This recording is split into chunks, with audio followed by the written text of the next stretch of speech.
Hi, this one's a little bit different. I'm going to talk about something I call Frankenstein Fragrances. I call them Frankenstein Fragrances because I patched them together whilst I was trying on different fragrances in my collection. I'm thinking, what would happen if I mix a few things together? Essentially what I'm doing is mixing fragrances together because I enjoy this and I enjoy this, and I think that together they might go really well.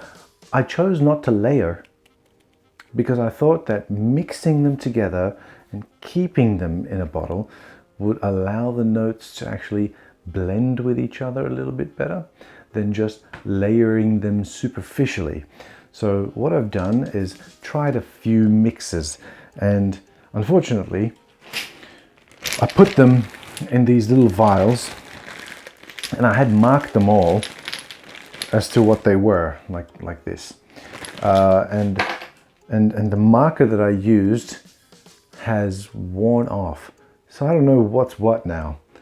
So this is going to be a video journey of discovery, and I'm looking for specifically 3 Frankenstein fragrances that I mixed together. The first of which, excuse the noise, first of which is going to be a mixture of Mercedes-Benz Club Black, which is this fragrance right here. I'll show you the bottle as well, because why the hell not?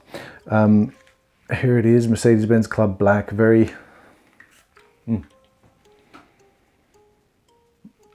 sweet vanilla. Oof.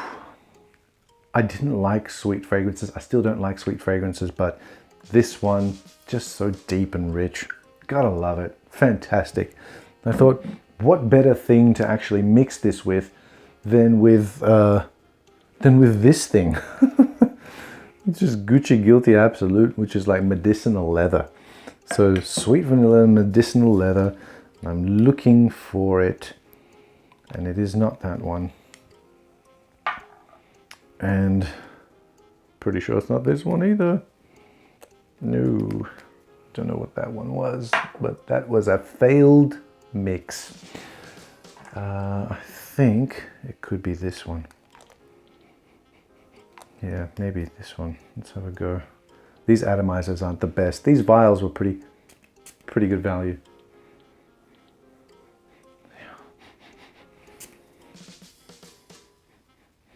And yes, that's the one. This is the one.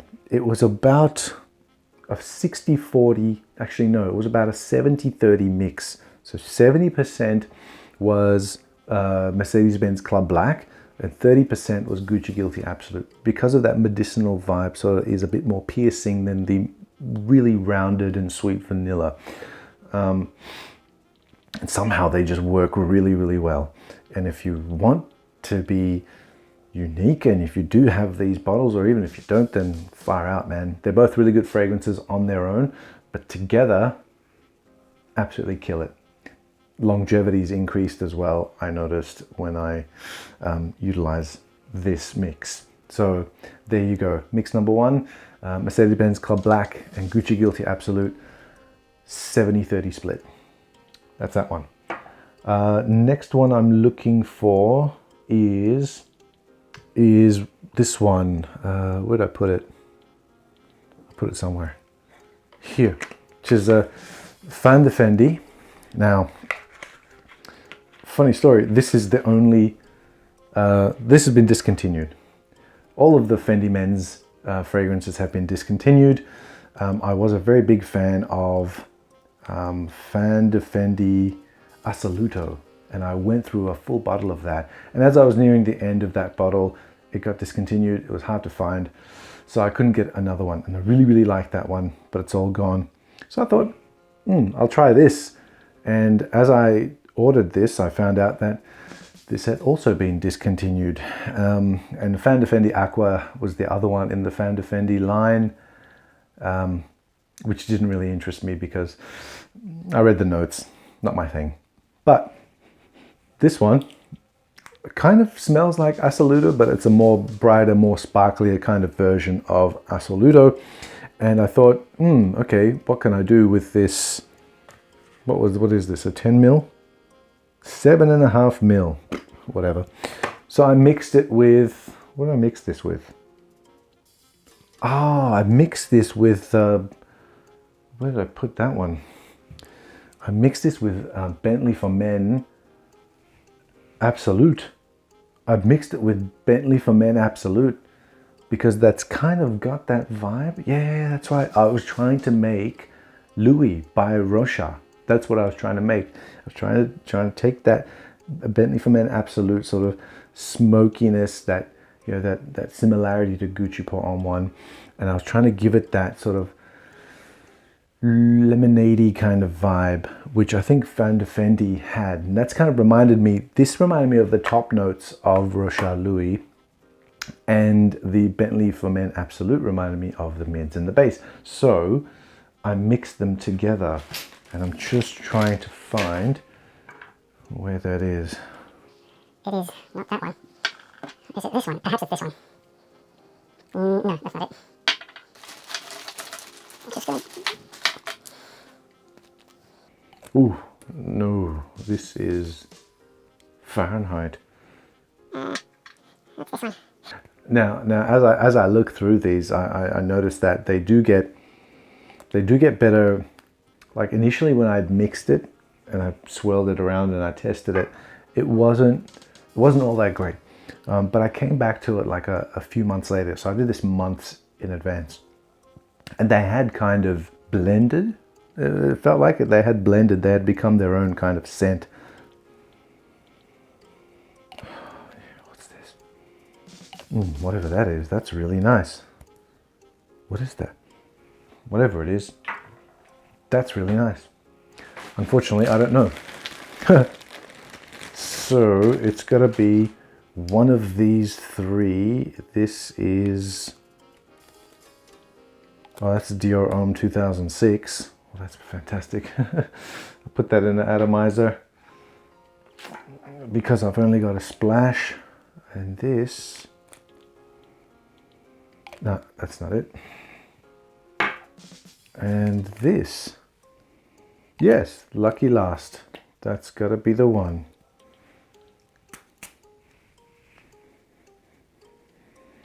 Yeah, one more time. Interesting. That's not it either. Maybe it's this. Well, that atomizer sucked. Yeah, it's this one. It's this one. Unfortunately, the atomizer itself sucks on that particular bottle. Now it's all over my fingers.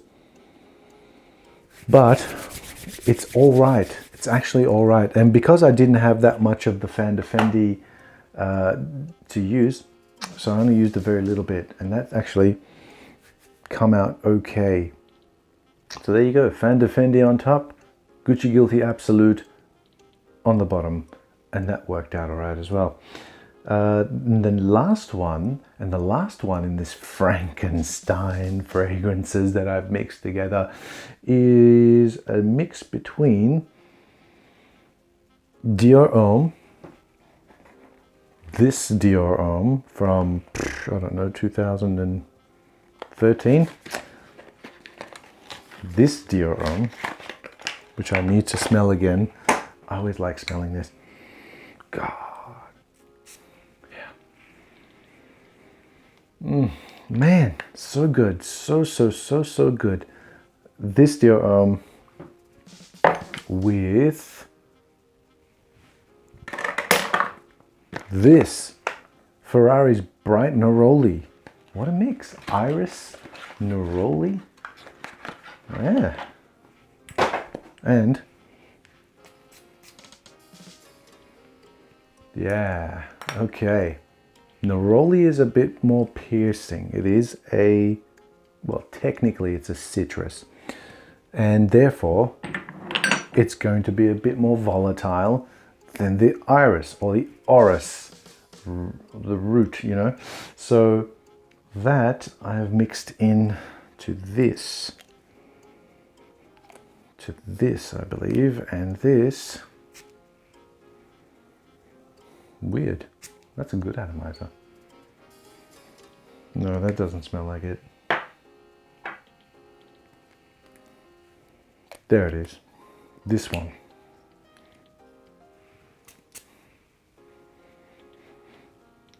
And the Neroli with the iris just mix really well together.